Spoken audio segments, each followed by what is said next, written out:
யோவான் எழுதிய நற்செய்தி அதிகாரம் 5 இறைவசனங்கள் 17 முதல் 30 முடிய.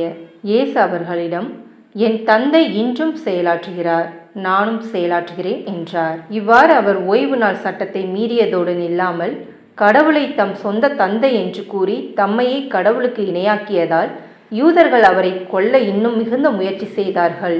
இயேசு அவர்களை பார்த்து கூறியது, மகன் தாமாக எதையும் செய்ய இயலாது, தந்தையிடம் தாம் காணும் செயல்களையே செய்ய இயலும். தந்தை செய்பவற்றை மகனும் அவ்வாறே செய்கிறார் என நான் உறுதியாக உங்களுக்கு சொல்கிறேன். தந்தை மகன் மேல் அன்பு கொண்டு தாம் செய்யும் அனைத்தையும் அவருக்கு காட்டுகிறார். இவற்றை விட பெரிய செயல்களையும் அவருக்கு காட்டுவார். நீங்களும் வியப்புறுவீர்கள். தந்தை இறந்தோரை எழுப்பி அவர்களை வாழ வைப்பது போல மகனும் தாம் விரும்பியவர்களை வாழ வைக்கிறார். தந்தை யாருக்கும் தீர்ப்பு அளிப்பதில்லை. தமக்கு எல்லாரும் மதிப்பு கொடுப்பது போல மகனுக்கும் மதிப்பு கொடுக்க வேண்டும் என தீர்ப்பு அளிக்கும் அதிகாரம் முழுவதையும் அவர் மகனுக்கு அளித்துள்ளார். மகனை மதியாதவர் அவரை அனுப்பிய தந்தையையும் மதிப்பது இல்லை. என் வார்த்தையை கேட்டு என்னை அனுப்பியவரை நம்புவோர் நிலைவாழ்வை கொண்டுள்ளனர். அவர்கள் தண்டனை தீர்ப்புக்கு உள்ளாக மாட்டார்கள்.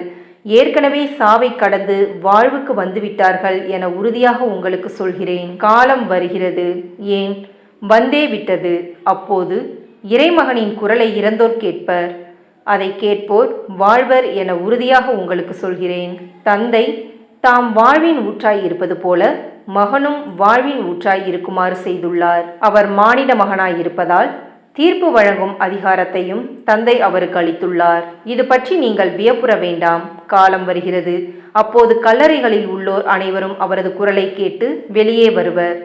நல்லன செய்தோர் வாழ்வு பெற உயிர்த்தெழுவர், தீயன செய்தோர் தண்டனை தீர்ப்பு பெற உயிர்த்தெழுவர். நானாக எதுவும் செய்ய இயலாது. தந்தை சொற்படியே நான் தீர்ப்பிடுகிறேன். நான் அளிக்கும் தீர்ப்பு நீதியானது. ஏனெனில் என் விருப்பத்தை நாடாமல் என்னை அனுப்பியவரின் விருப்பத்தையே நாடுகிறேன். இது கிறிஸ்துவின் நற்செய்தி. கிறிஸ்துவே உமக்கு புகழ்.